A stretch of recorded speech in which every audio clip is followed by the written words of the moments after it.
Hello and welcome to Rule of Three's video review for Everybody's Gone to the Rapture, a first-person adventure game from the Chinese Room and Sony for the PlayStation 4 only. So this is the follow-up to the Chinese Room's kind of Dear Esther, which is a game I've not played, but I've heard mixed things. Its biggest criticism is that it's a walking simulator, and that's all it is. Everybody's Gone to the Rapture is pretty much the same thing for the most part, if that's a true description. However, I don't like the term walking simulator. I don't think it's a good way to sum up these games. Even the game like Dear Esther, which I've seen. Technically I've seen video. Is like I said, I classify as adventure because you do a lot of exploring and looking at things and stuff. So it's kind of an adventure. Anyway, Everybody's Got to the Rapture has a lot of good things going for it, and only a few drawbacks. I think only affect a handful of people. I don't know if anyone will ever hear this. It's all over. I'm the only one left.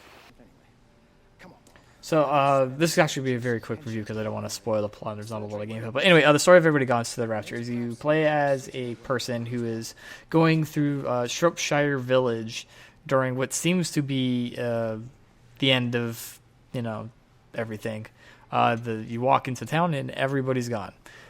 No sign of where they went or what happened to them. Everybody's just gone. There's just you and the town and little floating orange balls that when you get close to them will show you kind of a scene of what's happened prior to everybody disappearing. And through these interactions and kind of exploring and finding things, you kind of try to piece together what happened and what actually is going on in the town. The story is really good. It's very interesting from the beginning to end. Like I said, I wanted to know what happened to everybody, and not only is the overall story of what happened to everybody good, the individual characters. There's 6 main characters that the game deals with, and each of their stories is really, really good and get kind of depressing, and it just kind of shows kind of the humanness of people in the town during the apocalypse, I guess we would describe this as they all have their own problems. They're all intertwined to some extent, and they're all just really good stories. Like I said, you kind of go out of order, but as you piece things together, it makes a very good narrative. And I think that's going to be one of the problems that people have with this game, is that it's a very story-heavy game that is it's not told directly. It's told through what's happening in the environment and through these kind of non-linear peeks into the past. I love it, but that's just because I like these kind of obscure games. Just don't you come running to me if you get locked in. If we get locked in, we won't be able to come running to you, will we? You let us worry about the clever stuff, and you can concentrate on sweeping up leaves and changing light bulbs. Happy? Now piss off. Gameplay is extremely easy. There's only 2 things you can do: walk around and look at things. That's about it. Every now and then you'll be able to interact with something in the environment. Most notably are the little orange lights that you will come into contact, and you have to move the controller in order to trigger a scene from the past. That and open doors, stuff like that. Listen to radios, and that's about it. Yeah, and that's how you also get the story. Like I said, the gameplay is heavily woven into how the story is told. I forgot to mention the radios. Throughout the environment, there are radios that will also give you kind of what's going on, as well as the orange orbs of whatever they are. I guess I'm not saying what they are. But anyway, the gameplay is very simple, and the only problem I have with this is the speed of walking and running. One of the biggest mistakes the Chinese Room even commented on this is when the game was first getting reviewed by other critics, is everybody criticized that, all you can do is walk and it's a slow speed. They then came out and said, no, you can run, you have to hold down the button. The problem is the run button, I don't know. They said that their playtesters said they wanted more control, but I don't think they meant you hold it down for 7 seconds and then you start slowly building up speed. I'd rather it just been a toggle where, you walk, hold R2, and then you run, and then you let go, and then you walk, and then you hold, and then you run. I think that would have been the smarter way to do it. And that's really my only complaint about that is, it does make the game seem very, very slow, and especially since everything it's an empty map. The map's huge and beautiful, but it is big and a pain in the rear to get around at walk speed. And especially if you're a completist and trying to find everything, you're gonna backtrack. It's ridiculous, and that's even like I said, the run speed I think still too slow.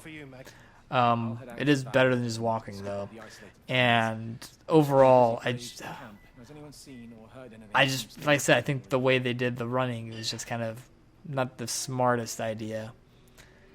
But that's really my only complaint with the gameplay. Otherwise, I think it's a well done game. What are they up to? Oh, they found another dead bird. I do wish the council would clean them up. Well, apparently they're saying it's a flu epidemic. And I gather they'll be closing the roads and stations, so they're worried enough for that. Oh, for goodness sake. Well, you don't mess about with the flu outbreak, I suppose. But look, I'm just saying, if you were planning on taking the kids to Wales, now might be the time to do it. Well, thanks, Barbara. I'll have a word with Neil, see what he thinks. Now, George, Benjamin, for God's sake, leave it alone. Everybody's Gone to the Rapture is a new kind of adventure game that, it's more of a throwback to games like Myst, to where it is just kind of walking around and exploring the environment and trying to figure out how things work by, slightly interacting with the environment, and there's nobody else really around. You get these kind of obscure story points just from looking at things, reading things, finding things that tell this story that is not straightforwardly told. Like I said, I don't like the whole not a game scene. I think as long as it's an interactive experience, to me that's kind of a game. So whatever your opinion is on walking simulators, I don't care. I still classify these games as adventure games, just very bare bones adventure games. I'm giving Everybody's Gone to the Rapture a buy rating because it's a really good story. It's very emotional, and like I said, I enjoyed figuring out what the hell happened to this town. Like I said, my only big beef was just the run speed. Just took me a little longer to get through it. Yeah, and that's it.